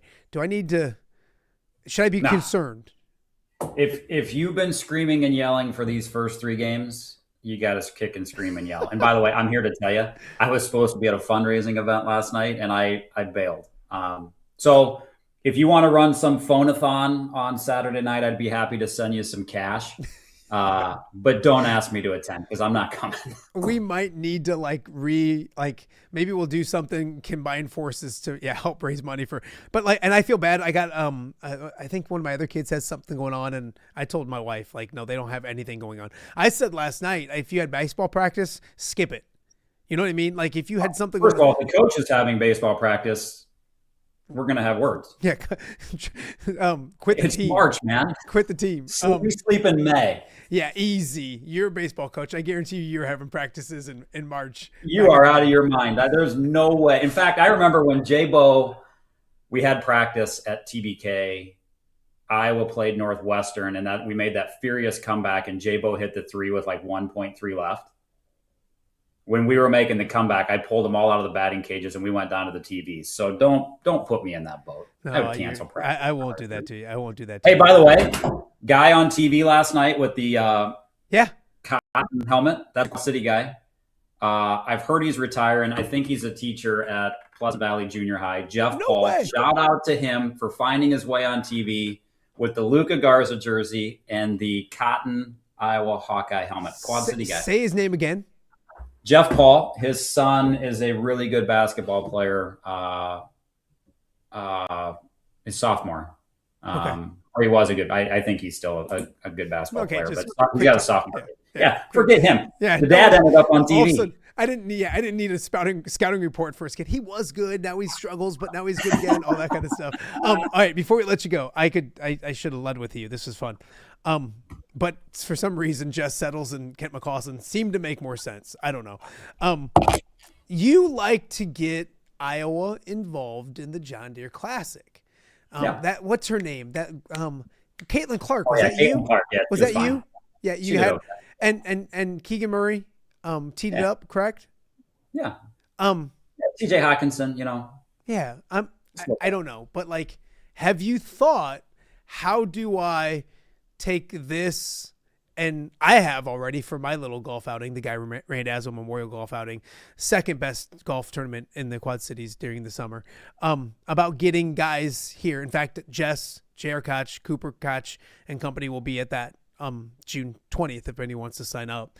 How does the John Deere Classic think, how do we incorporate what's going on into July? Have you started? I feel like the cranks are turning up there in that head. Listen, there's not a lot of hamsters up here turning wheels, but there's still one that's got a little life left in it.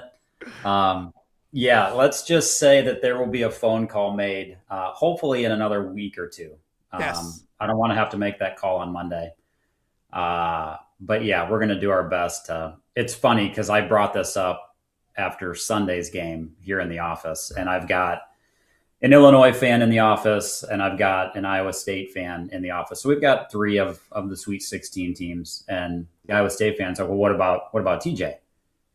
And I said, every Iowa State person I've ever gone after, Brock Purdy, Tyrese Halliburton, we've got a connection there. They've all said no. So I just stick to my little well of Hawkeye people. They always say yes. The Hawkeyes always come through. What if Illinois wins, would you call Brad Underwood? I like Brad Underwood, but no. I get to make these decisions. No. Yes. They don't let me make many, but go Hawks. And as you can see, he makes them with a clear conscience as well when it comes to that as well. Put the hat on. Brad Underwood's great. I love me some Brad. Hey, we take care of we give so many exemptions to like Illinois golfers that Mike. Have you talked to Zach during all of this? I haven't talked to Zach since the day he won his first Champions Tour event. So that's a good point. I'm going to effort to get him on the show next week. I'm going to shoot him a text to see if he'll lower himself to this level. Let me know if he wants to borrow the helmet. I'm just going to send him this video and say, this is the most fun I've ever had. This is so much. This is amazing. Okay. So it's Iowa versus Illinois. Last but not least, give me your, I don't know if I want to say your honest prediction or your, heart prediction. Give me your head prediction. What happens? Maybe they're the same. What happens Saturday night? And then we'll let you go. Iowa makes a furious run in the second half to come back from 14 down. They get us early with the size mismatch. We make the adjustment. We've got a shot to win it at the end. So who wins? Bennett Sturts knocks in the shot. Man, well, we'll talk Monday, and when I'm going to play that clip, and then we'll play the clip. I can't play anything. I can't show any, which I don't want to, any video or anything like that. Hey, pal, thanks for hopping in. And again, for anyone questioning me on the chat or on social media, Nicholas Baer had technical difficulty, and Andrew Lehman was there to save the day, like you do. It's time to replace this ball. That's signed by Fran McCaffrey. Oh, well, if somebody's at the Pro-Am, that could be easier said than done. Hey, make sure you clean my spot. July, what's it start? Is it over there? Right over there. There we go. I'm ready to rock. All right, my friend. Enjoy your Friday. I'll talk to you soon. See you, pal. That is Andrew Lehman, one of my favorite people, but also the John Deere Classic tournament director. We didn't talk any golf at all, and that's completely okay with me as well. We got a little more to get to. I want to wrap things up by talking about the OTA Bracket Challenge, let everybody know how that's going. And then we did a great interview yesterday with Mark Gronowski, and I'm afraid it was really fun. I'm afraid a lot of people didn't see it or know about it because of said basketball games and all that. So I want to touch on that, let people know how they can go check that out, the bracket challenge, and then I'm going to get into the weekend. So we'll do all of those things right after we pay a few more bills. You're watching OTA on a awesome Friday here in the Quad Cities for both Iowa and Illinois fans alike. Hello, Dan Pearson here of FCA. Our team is thrilled to support Off the Air with our good friend Matt Randazzo. We share the view of the power of sport when it comes to relationships, including the influence of the coach. FCA believes the coach is the most influential person in America. Matt celebrates local coaches and athletes. His content is informational, insightful, and inspirational. Our Fellowship of Christian Athlete team loves partnering with Off the Air with Matt Randazzo while we engage, equip, and empower coaches and athletes in our 23 counties. FCA, the heart and soul in sports. View from the West, the podcast covering Illinois high school football.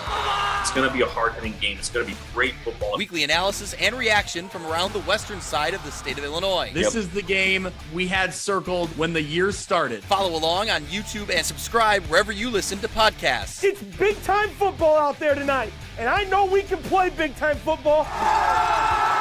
View from the West. We got you covered.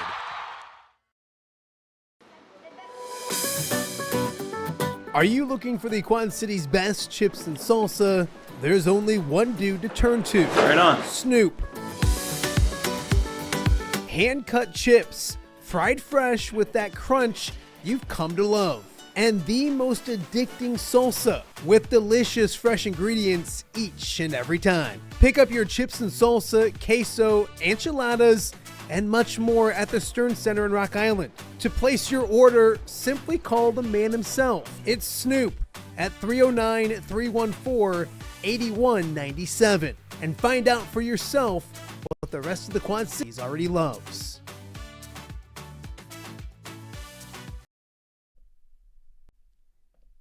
Welcome back to Off the Air with Matt Randazzo here on a Friday in the Quad Cities. A great Friday it is. Everyone's kind of taking a deep breath today and relaxing a little bit. Maybe the calm before the storm. Last night, amazing. Iowa, Illinois alike. Back-to-back great games. Iowa beating Nebraska. We've talked all about it. Kent McCausland and Jess started the show off. We had Jim Matson talking Illinois and their victory. Also Cooper Cutch stuff. If anyone didn't realize it, I think they did, but obviously Jim from the Peoria area, and that's where the Cutches are from. And that's cool because like I'm the same. Chase and Randall is one of my favorite people in the entire world ever. One of my favorite athletes to cover. Still talk to him to this day. Often amazing human being. Did I want Chase and Randall to go to Iowa? Oh, yeah, I would have loved it, but I didn't care where he went to. I was going to root for that guy. I'm not a Badgers fan, but Ethan Happ, when he was Wisconsin, it was awesome. I was rooting for Wisconsin. So, yeah, it was Jim's an Illini guy, and he covers Illinois, an Illinois fan, but he absolutely loves watching Cooper Cutch do the things that he's doing and the Cutch family and everything else. So a lot of fun to have Jim Matson on the show. Great setup. Go check out his show. Go to Peoria Sports Radio. I think it's an afternoon. He did it early yesterday because of the Cubs, so you got to check that. But they'll be talking a ton of Iowa, Illinois. You'll get your Illinois fix if you're an Illinois fan. If you're an Iowa fan, go listen because you'll get a perspective of what Illinois is preparing for, their thoughts. I love that kind of stuff as well. So I'm that guy that during football season, I'll listen to, like, if my Lions are playing the Packers, I'll listen to a Packers podcast that week just to get their perspective of things. I got my own team. So that was a bunch of fun. And then how about Andrew Lehman? That was pretty cool. To have him. I didn't think he'd have the helmet and all those kind of things, but he lives and breathes his Iowa Hawkeyes, and so that was fun to have as well. As we mentioned, happy birthday belated to Nicholas Baer. Hoping to have him today. Technical difficulties, everyone, is why we didn't get the Baer Cage. Several messages thinking I'm calling him out for maybe a 30th birthday celebration that is continuing into the morning. That's technical difficulties. I'll tell you what. We've had Tyler Tashman and Tom Kakert on this week from the Media Hotel, and it's not great internet. And when you're doing internet interviews, it's dicey. So we survived with those two. If you're missing your Tom Kakert fix, one, that's kind of weird. But two, go check out the Hawkeye Report podcast. We did one of those last night. He made me stay up until the wee hours of the morning to do a podcast with him. So check that out. It was a lot of fun to do that as well. I did want to bring up the OTA Bracket Challenge before we get out of here. Everyone who signed up, we appreciate it. You can't really, it's funny because some years you get to this point and you're like, well, it's going to be this or it's going to be that because, there's upsets and all those kind of things. That's not the case this year. There's a lot of, like, you look at it, 1, 2, 3, I'll have to go, everybody in the top 10, 1, 2, 3, 4, 5, 6, 7, 8, 9, top 9 people all have their champions still alive. Then there's a Florida, but another one. I mean, everybody, like, there's some Florida and Houstons that are gone, but a lot of people still have their Final Fours and all those kind of things intact. Right now, I'm gonna butcher Kyle's last name. I think it's just Plesht, maybe, but Kyle Plesht is in first place right now. Brad Jackson, who knows a little bit about basketball, he's in second place. My guy, Brad Novak. Anybody who remembers Rock Island basketball from back in the day, Augustana basketball, one of the first recruits from locally for Greg Giovanni. Brad, one of my favorite people in the world. He's in third place right now. He's got Arizona winning. Brady McConville, Chad Cook, Molly Short, my niece, Jeff Doherty, love Doc, worked with Doc at Hy-Vee for so many years. One of my favorite people. Bob Thomas, all the way down through. So a lot of people doing extremely well right now when it comes to the pool, and really close. Like first place, 63 points, then 62, then a bunch of 61s, a bunch of 60s, all that kind of stuff. So I think it's still anybody's ball game. I'm going to go look at the very end of it because I always like to call out if this person is still losing, the loser. So we got a lot of people in this thing. Sorry, I got to there's probably an easier way to do it than just continuing to click next, but we're almost there. Greg Armstrong's in 120th place. That's not great for him. Yes. I don't want to call this person out or any of these people. Gosh, my nieces and my cousin and my kid. Actually, so I'll call this person out. Brian Stocking is in dead last place. Stockpile, come on. You're better than that. We won't mention the other couple that are down there. But it's been fun. So, again, thank you to our sponsors. We're going to pop that up here real quick before we get out of here today. Got to make everybody happy. It's such a good Friday. I could do this show by myself right now. The guests have been great, but I could just monologue for the next hour more if I wanted to. There's your bracket challenge. We want to thank our sponsors. Again, one of the prizes is a party trailer for a day from MPX. They're awesome. And a party sandwich from Party Sub from Hungry Hobo. Feeds about 12. So that's one package. Another one is a bunch of Snoop's food, enchiladas, chips, salsa, and pizzas from Godfather's. And then there's another one is a Visa gift card courtesy of the Crawford Company. So thank you for everyone who's gotten in. It's been a bunch of fun, and we'll see who ends up winning that pool. And no one in their right mind. I'll go look. Maybe I should have looked already to see if anyone actually had Iowa, Illinois in the Elite Eight playing each other to go to the Final Four. That's happening on Saturday. Again, I have an event, the Heritage Ball, the Father Marabelli Heritage Ball on Saturday. The doors are opening up. We're gonna have TVs, all that kind of stuff. So if you're planning on going to that event, still go to it. We'll make it a party. We're going to watch the game. I'm not going to not watch Iowa, Illinois with the Final Four on the line. So we'll be okay. Come watch it with me. We'll have a bunch of fun. And then coming up Monday, Baer Cage will be here on Monday. We'll make sure that happens. He'll be back probably in the Des Moines area and hopefully making plans for Indianapolis. Sorry, Illinois fans. Maybe not. But we'll get a bunch of things going on, and I'm going to try to bug Zach Johnson, see if we can get him on here as well. So, anyways, it was a fun week. Thank you for everybody who's watched the show, listened to the show, all of those kind of things. We appreciate it. Tell your friends about what we're doing. All those kind of subscribes and likes and all those things help us out a ton. Thank you guys so much for watching. Have a great weekend. Enjoy Iowa and Illinois with a trip to the Final Four on the line, and we'll see everybody on Monday.